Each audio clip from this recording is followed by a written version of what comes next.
নবীজি আলাইহিস সালাতু ওয়াস সালাম বলেন, লাউ আন্না কুরাইশান ওয়াদাআতিশ শামসা আলা ইয়ামিনি ওয়াল কমারা আলা ইয়াসারি।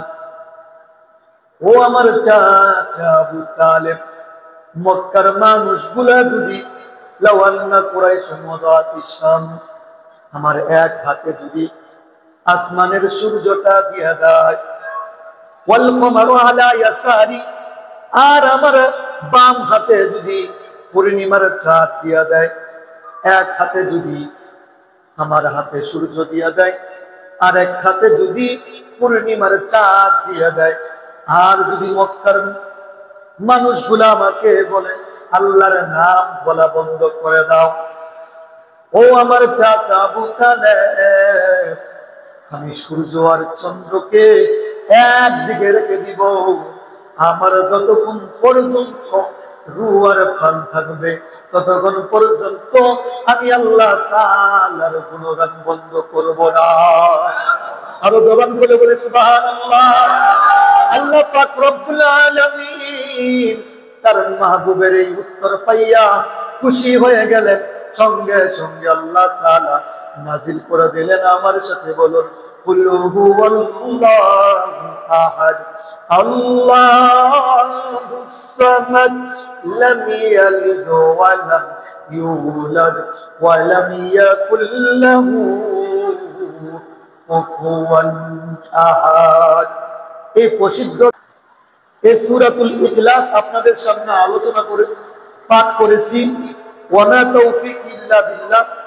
আল্লাহ তাআলা যেন আমার জবান দিয়ে এমন কিছু কথা বাহির করে দেন যে কথাগুলা সবার আগে আমাকে আমল করার মতো তৌফিক দান করে দেন, এবং আপনাদের সবাইকে আমল করার মতো তৌফিক দান করে দেন।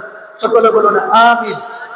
আমার সাথে সকলেই বলুন, আউযু বিল্লাহি মিনাশ শাইতানির রাজীম, বিসমিল্লাহির রাহমানির রাহিম, কুল হুয়াল্লাহু আহাদ আল্লাহুস সামাদ লাম ইয়ালিদ ওয়া লাম ইউলাদ ওয়া লাম ইয়াকুল লাহু কুফুয়ান আহাদ।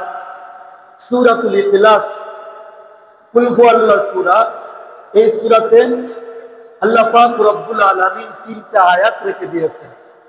এই সূরাতুল ইখলাসে 8টার উপরে শব্দ রয়েছে। সূরাতুল ইখলাস এমন এক সূরা, আল্লাহ তাআলা যদি কোরআনুল কারীমের অন্যান্য সূরা নাজিল না করে শুধু সূরা ইখলাসই নাজিল করত, আর এই সূরা ইখলাস অনুযায়ী যদি বান্দা আমল করত, তাদের জন্য সূরা ইখলাসই যথেষ্ট হয়ে যেত। ছোট একটি সূরা, কিন্তু এর মর্যাদা, এর ফজিলত আল্লাহ তাআলা কোরআনুল কারীমে আরো অসংখ্য সূরা নাজিল করেছেন। কিন্তু রাসূলুল্লাহ সাল্লাল্লাহু আলাইহি ওয়াসাল্লাম হাদিস ঘেটে দেখলাম সূরাতুল ইখলাসের ফজিলত এতটা বর্ণনা করেছেন যা অন্য কোন সূরাতে এতটা বর্ণনা করেন নাই। যখন কোন সূরার আপনি আলোচনা করবেন, তাফসীরের ভাষায় কিছু নিয়ম এবং কানুন রয়েছে। 1 নাম্বার, এই সূরার যদি শানে নজুল, অর্থাৎ এই সূরা কি জন্য নাজিল হয়েছে এর কারণ থাকে, 1 নম্বরে এর কারণ ব্যাখ্যা করতে হয়। ইনশাআল্লাহ প্রসিদ্ধ মুফাসসির এবং মুহাদ্দিসদের নোট করা কথাগুলো আপনাদের সামনে আমি পরিবেশন করব। 1 নম্বর, তাফসীর, নির্ভরযোগ্য তাফসীর, তাফসীর মাআরিফুত তানজিল 4th খণ্ডে ইমাম বাগাবী রাহিমাহুল্লাহ বর্ণনা করেন। তিনি বর্ণনা করেন, যা আনাফারুম মিনাল ইয়াহুদ ইলা রাসূলুল্লাহ সাল্লাল্লাহু আলাইহি ওয়াসাল্লাম, মদিনাতুল মুনাওয়ারায় ইহুদিদের একজন আলেম আল্লাহর রাসূল সাল্লাল্লাহু আলাইহি ওয়াসাল্লামের সামনে এসে প্রশ্ন করলেন, সিফলানা রাব্বাকা ইয়া মুহাম্মাদিন সাল্লাল্লাহু আলাইহি ওয়াসাল্লাম, আব্দুল্লাহর গোলাম মুহাম্মদ, আপনার আল্লাহর পরিচয় দেন। আহুয়া মিন যাহাবিন আও ফিদ্দাতিন আও খাশবিন, আপনার আল্লাহ কি স্বর্ণের তৈরি, রূপার তৈরি, না তামার তৈরি? সকলে বলুন নাউজুবিল্লাহ। ইহুদিরা জন্মগত ভাবেই বেয়াদব ছিল, তারা জন্মগত ভাবেই বেয়াদব। ইহুদিদের অন্যান্য যত জাতি আছে তাদের মতো এত খারাপ অন্য জাতি নয়। বনি ইসরাঈলে আল্লাহ তাআলা অসংখ্য নবী রাসূল প্রেরণ করেছেন। অসংখ্য নবী রাসূলগণকে ইহুদিদের হাত দ্বারা তারা নিজেরা হত্যা করেছেন। আজকেও দেখবেন সারা বিশ্বের ভিতর মুসলমানদেরকে যতভাবে নির্যাতন, যতভাবে কষ্ট দিচ্ছেন, যদি কারো হাত থাকে, এক নম্বরে যাদের হাত তারা হইল ইয়াহুদি। ইহুদিরা জন্মগতভাবেই বেয়াদব।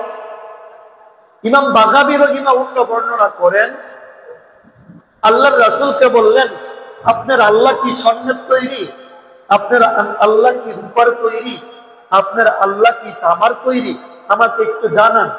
ইহুদিদের আলেম যখন এই প্রশ্ন করলেন, সঙ্গে সঙ্গে আল্লাহ তাআলা বললেন, বিসমিল্লাহির রহমানির রহিম, ফাআনজালাল্লাহু সূরাতাল ইখলাস, কুল হুয়াল্লাহু আহাদ, আল্লাহুস সামাদ, লাম ইয়ালিদ ওয়া লাম ইউলাদ ওয়া লাম ইয়াকুল লাহু কুফুয়ান আহাদ।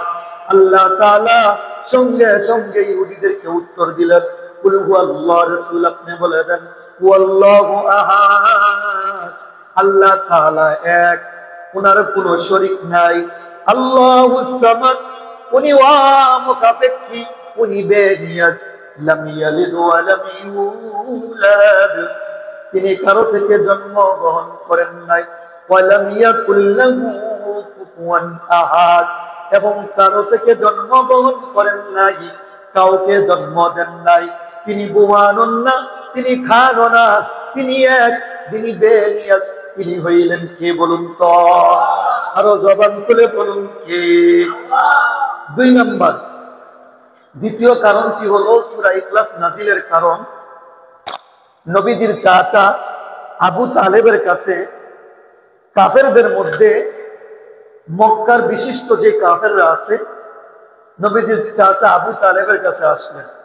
আয়েশা বললেন, তোমার ভাতিজা যা শুরু করছে, আমাদের বাপ দাদার ধর্ম তো বিনাশ করে ফেলতেছে।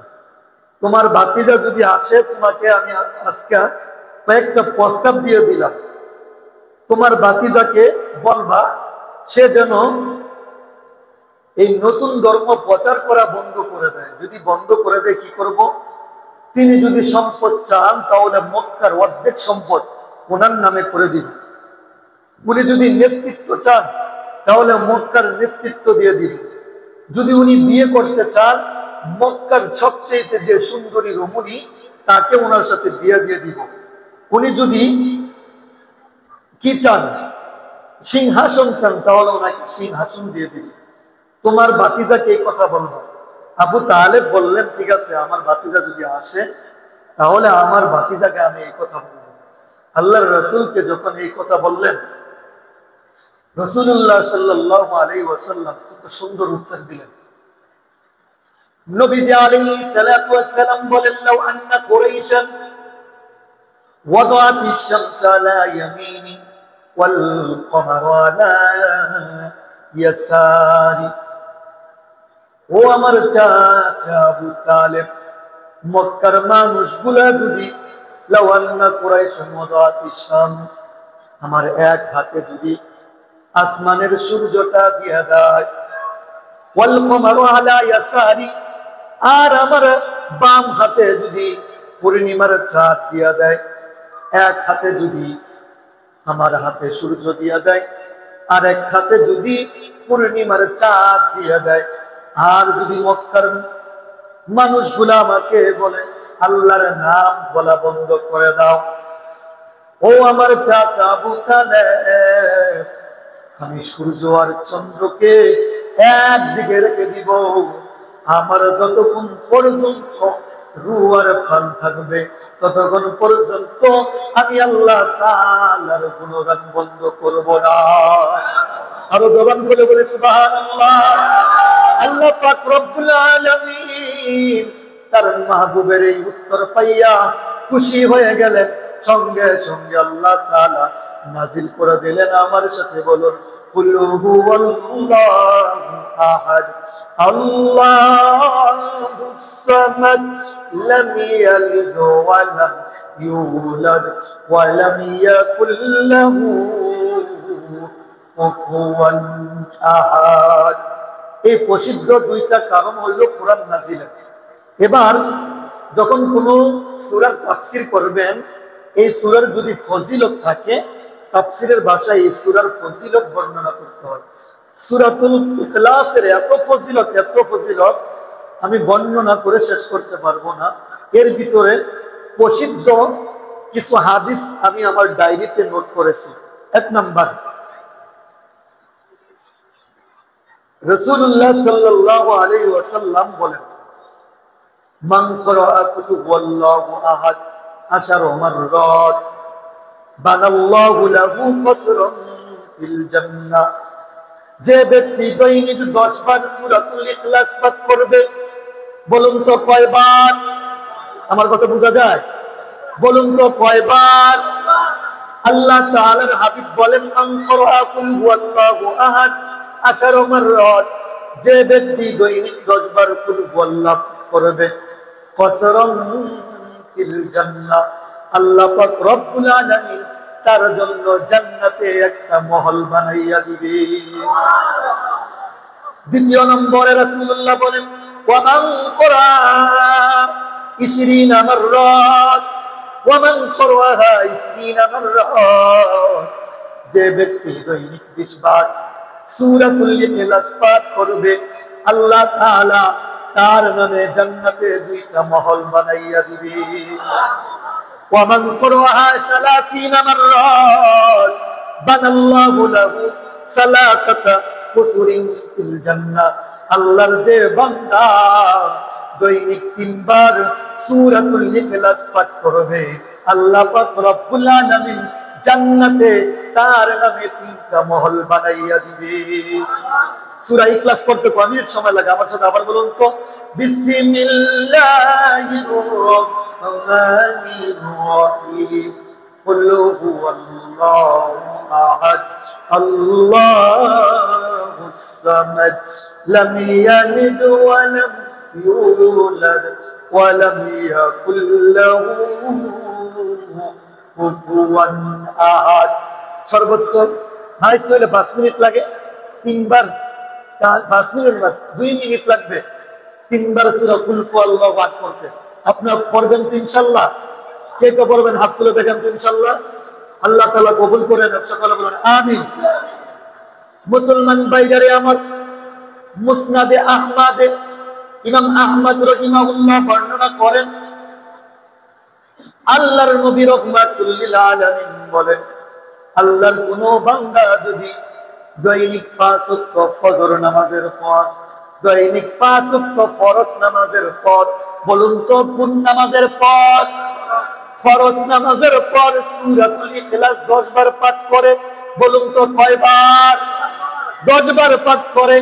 নবী আলাইহিস সালাতু ওয়াস সালাম বলেন, উদখুলু বিআইয়ি বাবিন তাশা। বান্দা যখন 5 ওয়াক্ত নামাজের পর 10 বার সূরাতুল ইখলাস তেলাওয়াত করে, নবী আলাইহিস সালাম বলেন, আই ফুলান আই ফুলান, ফেরেশতারা ডাক দিতে থাকেন। ফেরেশতারা 10 বার নয়, 1000 বার ডাক দিতে থাকেন, আই ফুলান আদখুলহু বিআইয়ি বাবিন তাশা। ও জান্নাতবাসী, আল্লাহ তাআলা তোমার জন্য জান্নাতের 8টা দরজা খুলে দিয়েছেন। আল্লাহর বান্দা, তোমার যেই দরজা দিয়া যাইতে মন চায়, তুমি ওই দরজা দিয়া তুমি জান্নাতে প্রবেশ করে নাও। কোন নামাজের পর বলুন তো? কোন নামাজের পর? কয়বার পড়তে বলছেন? এখানে 2টা প্রশ্ন আছে। 1 নাম্বার, আমরা তো ফরজ নামাজই পড়ি না। অনেকে আছে কি করি না? সূরা ইখলাস পড়বো কোথেকে? 5 ওয়াক্ত নামাজই পড়ি না। দ্বিতীয় নম্বর লোক আছে যাই কেউ নামাজ পড়ে বাসুত্ব নামাজ পড়া ফুন্ডারের আগে ধরবে, সালাম ফিরাইতে দেরি হয় আর মসজিদ থেকে বাহির হইতে কি হয় না, দেরি হয় না।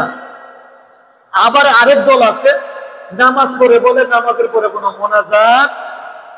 এই তিন শ্রেণীর লোক আছে। এক শ্রেণীর লোক আছে কি পাঁচ ওয়াক্ত নামাজি সূরা ইখলাস থেকে পড়বো। দ্বিতীয় শ্রেণীর লোক আছে তারা কি করে না, নামাজের পরে ফুন্ডারের মতো দৌড় দেয়।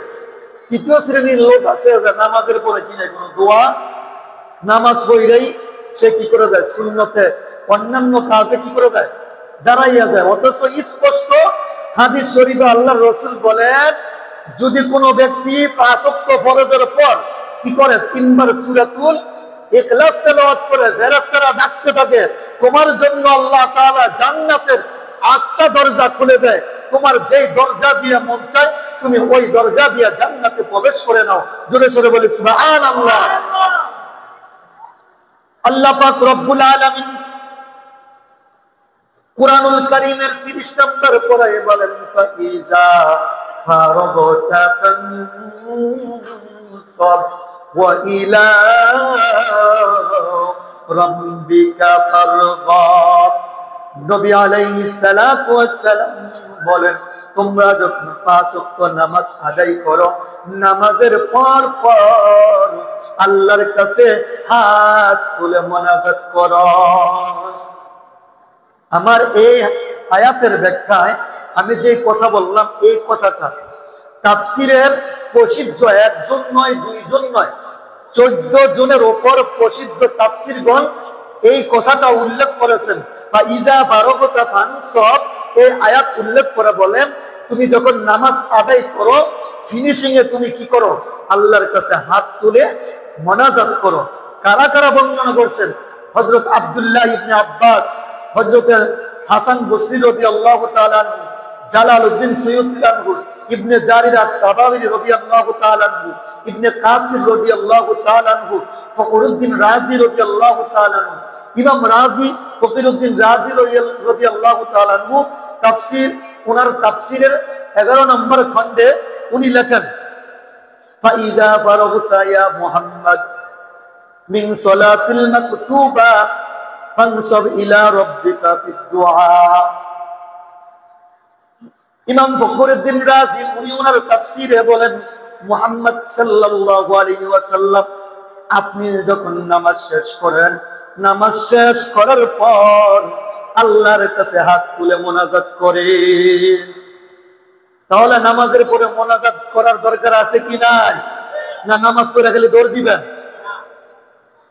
এখানে পাইলাম নামাজের পরে দোয়া করা। আরেক হাদিসে পাইলাম নবী আলাইহিস সালাতু ওয়াস সালাম বলেন, যে ব্যক্তি ফরজ নামাজের পর কি করে, বলুন তো কি করে, 10 বার কি করে সূরাতুল ইখলাস পাঠ করে, আল্লাহ তাআলা তার জন্য জান্নাতের 8টি দরজা খুলে দেন। আরো জোরে জোরে বলেন সুবহানাল্লাহ। মুসলমান ভাইরা আমার, হযরত আবু হুরায়রা রাদিয়াল্লাহু তাআলা আনহু বর্ণনা করেন 3 নম্বর হাদিস, আইয়াজু আহাদুকুম ইয়াকরাউ লাইলাতান সুলুসাল কুরআন।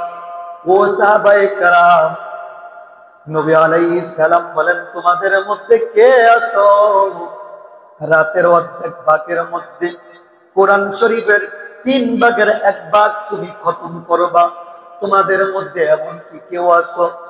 সাহাবায়ে কেরাম বললেন, কাইফা ইয়াকরাউ সুলুসাল কুরআন ইয়া রাসূলুল্লাহ, ইয়া হাবিবাল্লাহ, কুরআনুল কারীমে 1 পড়া নয়, 2 পড়া নয়, 30টা পড়া, রাতের এক অংশে 3 ভাগের 1 ভাগ খতম করা কিভাবে সম্ভব?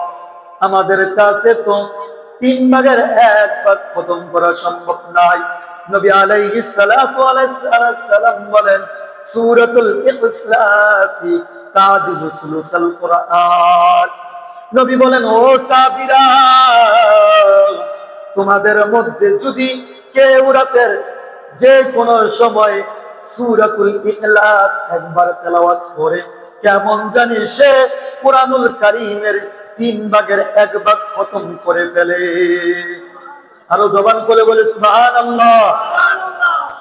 সাহাবায়ে কেরাম বলেন, ইয়া রাসূলুল্লাহ, কোরআনুল কারীম একবারে পড়লে 3 ভাগের 1 ভাগ কিভাবে খতম হয়ে যায়?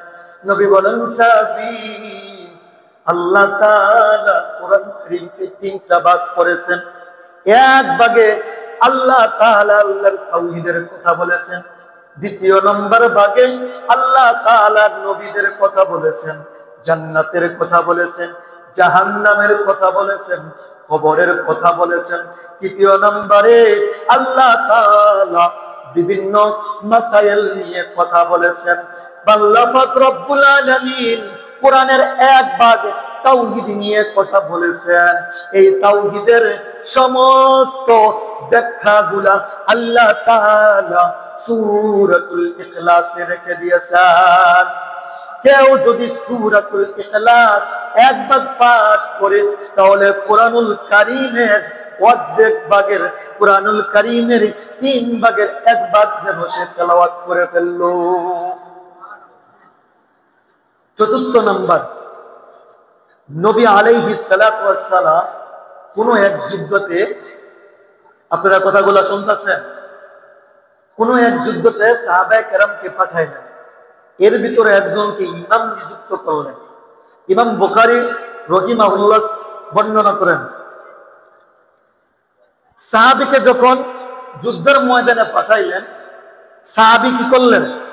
ইয়াকরাউ ইমামাহুম ফি সালাতিহি আই সূরাতুল ইখলাস।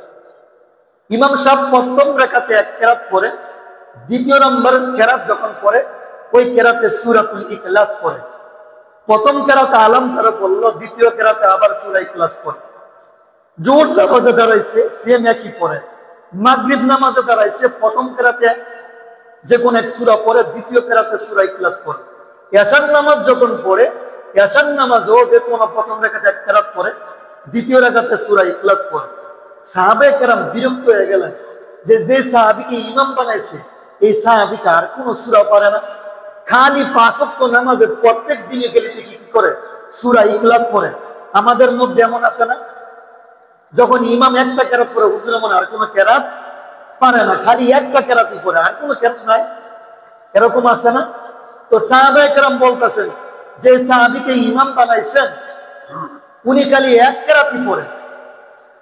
যুদ্ধ শেষ করে যখন আল্লাহর রাসূলের কাছে চলে আসলেন, সাহাবীরা বললেন, ফাযাক্কিরু লিযালিকান নবী, ফাযাকারু লিযালিকান নবী, ইয়া রাসূলুল্লাহ, ইয়া হাবিবাল্লাহ, যুদ্ধের ময়দানে আমাদের যাকে ইমাম বানাইয়াছেন তার নামে একটা বিচার।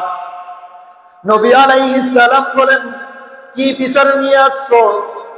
সাহাবায়ে কেরাম বলেন, ফাসালুহু লিমিসলি যালিক, ইয়া রাসূলুল্লাহ, ইয়া হাবিবাল্লাহ, আপনার সাহাবী যতদিন আমাদের পিছনে ইমামতি করেছে, 2য় রাকাতে খালি বারবার সূরা ইখলাস পড়ে, খালি বারবার সূরা ইখলাস পড়ে, উনি কি আর কোন সূরা পারেন না?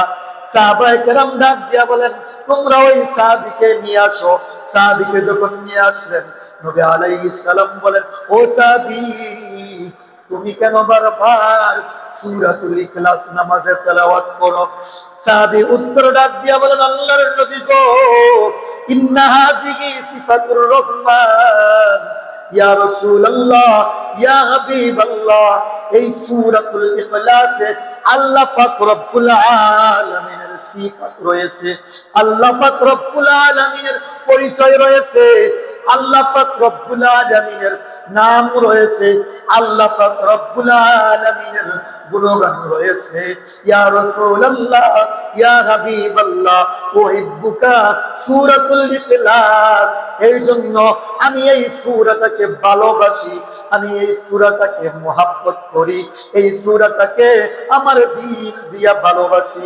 নবী আলাইহিস সালাতু ওয়াস সালাম বলেন, সাহাবী রে, ও সাহাবী, তুমি সূরাতুল ইখলাস কে ভালোবাসো, তুমি সূরাতুল ইখলাসকে মুহাব্বত করো। তুমি কি জানো রে সাহাবী, হুব্বুকা ইয়াহা আদখালাহুল জান্নাহ। আল্লাহ পাক রব্বুল আলামিন ফেরেশতাদেরকে নিয়ে ডাক দিয়া বলে, ও ফেরেশতারা, আমার সাহাবী সূরাতুল ইখলাসকে ভালোবাসে।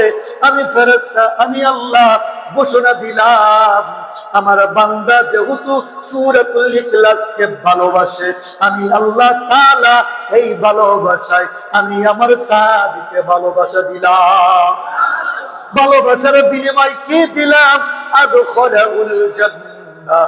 সূরা ইখলাসের ভালোবাসার বিনিময়ে আমি আল্লাহ তাআলা কিয়ামতের দিন যখন বান্দা দাঁড়িয়ে যাবে, বান্দার জন্য মিজানের পাল্লায় দাঁড়াইতে হবে না, ফুলসিরাতের যে পাল্লায় দাঁড়াইতে হবে না, কোনো জবাব দিতে হবে না। সিফাতুর রহমান, আমি রহমানকে ভালোবাসছে আর আমি আল্লাহ তাআলা ভালোবাসিয়া আমার বান্দাকে জান্নাত দিয়া দিব। নবী আলাইহিস সালাম বলেন, সাহাবী তুমি সূরাতুল ইখলাসকে ভালোবাসছো, আমার আল্লাহ তাআলা তোমাকে ভালোবেসে ফেলেছে। আরো জোরে জোরে বলে সুবহানাল্লাহ, আরো জবান খুলে বলে সুবহানাল্লাহ। তাহলে এই সূরাতুল ইখলাসকে মুহাব্বত করার দরকার আছে কি নাই? সূরাতুল ইখলাস তেলাওয়াত করেন, পাঠ করেন। শুধু তাই নাই রে মুসলমান, নবী আলাইহিস সালাতু ওয়াস সালাম বলেন, কোন আল্লাহর বান্দা যদি সূরাতুল ইখলাসকে জিকির বানাইয়া নেয়, বলুন তো কি বানাইয়া নেয়? আবার বলুন তো কি বানাইয়া নেয়? বান্দা রিস্কায় চলে সূরাতুল ইখলাস পড়ে, বান্দা গার্মেন্টসে কাজ করে, মেশিন চালায়, ওই সময়ও সূরাতুল ইখলাস তেলাওয়াত করে। বান্দা খেতে কামারের লাঙ্গলে হাত দেয়, ওই অবস্থায় সূরাতুল ইখলাস তেলাওয়াত করে। বান্দা গাভীর দুধ দোয়ায়, ওই সময় সূরাতুল ইখলাস তেলাওয়াত করে। বান্দা নামাজের মুসল্লায় বসিয়া সূরাতুল ইখলাস তেলাওয়াত করে। আল্লাহর কোন বান্দা যদি দৈনিক 100 বার সূরাতুল ইখলাস তেলাওয়াত করে, বলুন তো কয়বার? আবার বলুন তো কয়বার? বান্দা যদি গুনাহ করে থাকে, বান্দা যদি গুনাহ করে থাকে, বান্দার সামনে যখন আজরাইল আইসা দাঁড়াইয়া যাবে, দৈনিক 100 বার ইখলাস পড়ার কারণে আল্লাহ তাআলা বান্দার জবান দিয়া কালিমা নসিব করে দিবে। আপনি সারা জীবন নামাজ পড়লেন, রোজা করলেন, হজ করলেন, যাকাত দিলেন, মানুষের উপকার করলেন, মৃত্যুর সময় যদি আপনার জবান দিয়া কালিমা নসিব না হয়, ওই নামাজ ওই রোজা কোনো কিছু আপনার কাছে আসবে না। আল্লাহর রাসূল গ্যারান্টি দেয়, কোন ব্যক্তি যদি দৈনিক 100 বার সূরা ইখলাসের জিকির বানাইতে পারে, অবশ্যই অবশ্যই আল্লাহ তাআলা তার জবান দ্বারা মরণকালে কালিমা নসিব করে দিবে। ৫ম নম্বর হাদিস, আজকে শুধু ফজিলতগুলো বর্ণনা করতেছি। আপনাদের খারাপ লাগতেছে? শুনবেন আর দু একটা ফজিলত। নবী আলাইহিস সালাতু ওয়াস সালাম বলেন, মান আরাদা আইয়ানামা ফানামা আলা আইয়ানামা সুম্মা ক্রা সূরাতুল ইখলাস। আল্লাহর হাবিব সাল্লাল্লাহু আলাইহি ওয়াসাল্লাম বলেন, যে ব্যক্তি ঘুমাতে যায়, কোথায় যায়? যে ব্যক্তি ঘুমে শুইতে যায়, বান্দা যখন ঘুমে নিদ্রায় যায়, ডান দিকে শুইয়া, বলুন তো কোন দিকে শুইয়া? সুম্মা ক্রা সূরাতুল ইখলাস। বান্দা যদি ডান দিকে বিছানায় শুইয়া সূরাতুল ইখলাস পড়ে, মিয়াতা মাররাত, ফাইযা কানা ইয়াউমাল কিয়ামা ইয়াকুলু রাব্বা জাল্লা ইয়া আবদি উদখুল আলা ইয়ামিনিকা কুল্লু জান্নাহ। বান্দা যখন ঘুমাইতে যায়, ঘুমাইতে যাওয়া অবস্থায় যদি ডান কাঁধে শুইয়া বান্দা যদি জবান দ্বারা 10 বার সূরাতুল ইখলাস পড়ে, বলুন তো কয়বার? আপনি ঘুমাইতে যখন যান, ঘুমাইতে যাইয়া দেখেন আপনাকে সাপে কামড় দেয়, আপনি ঘুমাইতে যান, ঘুমাইতে যাইয়া দেখেন আপনি আগুনে পড়ে যান, আপনি ঘুমাইতে যান, ঘুমাইতে যাইয়া দেখেন আপনাকে বুবাই জিনে ধরে, জিনে এমন ভাবে ধরে আপনার ঘুমে চাপ দিয়া ফেলে, আপনি নিঃশ্বাস ফেলাইতে পারেন না। আপনি ঘুমাইতে যান, ঘুমাইতে যাইয়া দেখেন আপনাকে মানুষ আঘাত করে। নবী আলাইহিস সালাতু ওয়াস সালাম বলেন, ডান হাতে যদি আল্লাহর কোন বান্দা শুইয়া 10 বার সূরাতুল ইখলাস তেলাওয়াত করে, বলুন তো কয়বার? মিয়াত মাররাত ইযা কানা ইয়াউমাল কিয়ামাহ, কিয়ামতেও মর্যাদা দিবেন।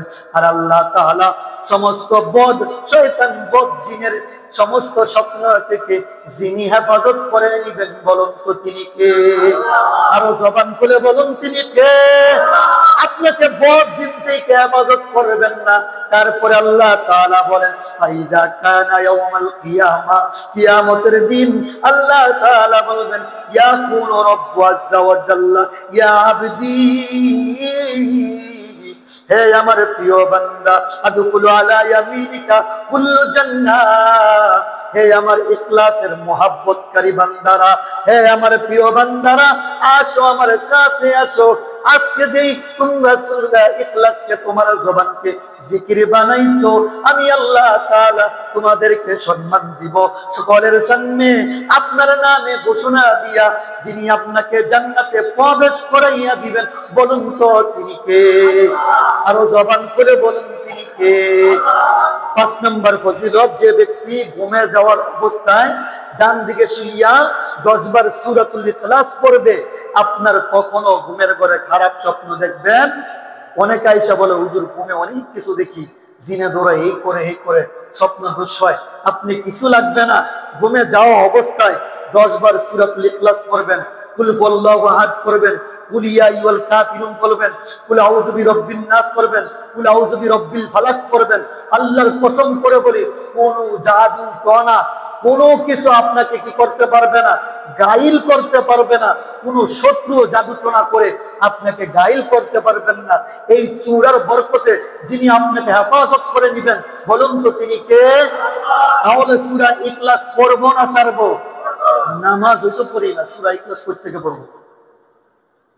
এজন্য আমাদের দিল মরে গেছে, দিল এত মরা মরা মরা হয়ে গেছে।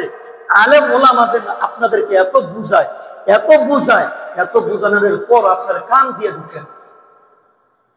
যখন আলেম বুঝে, আপনি উল্টা আলেমের বিরোধিতা করেন, উল্টা তার ভিতরে চক্রান্ত করেন। আলেম আপনাকে হারামের কথা কেন বললো, আপনি তার ভিতরে শত্রুতা শুরু করে দেন। আপনি গান বাদ্য বাজান কেন বললো, আপনি তাকে বিভিন্ন ভাবে চক্রান্ত করতে থাকেন। মনে রাখবেন, আলেম ওলামাগণ কথা বলেন কার কথা? বলেন তো কার কথা বলেন? নবী আলাইহিস সালামের কথা বলেন, আল্লাহর কথা বলেন। যে কথাগুলো সাহাবায়ে কেরাম বলেছেন, যে কথাগুলো ইমাম আবু হানিফা বলেছেন, যে কথাগুলো আবু বকর সিদ্দিক বলেছেন, যে কথাগুলো বড় পীর আব্দুল কাদের জিলানী বলেছেন, যাদের কথা আলেম ওলামাগণ করেন, তাদের বিরোধিতা যদি করেন, মনে রাখবেন তাদের বিরোধিতা করলেন না, স্বয়ং আল্লাহর বিরোধিতা করলেন, স্বয়ং নবী এবং রাসূলের বিরোধিতা করলেন। ঠিক কিনা বলো? আপনাকে এতভাবে বলি, এতভাবে বুঝাই, সমাজে অপসংস্কৃতি চালু করিলেন না।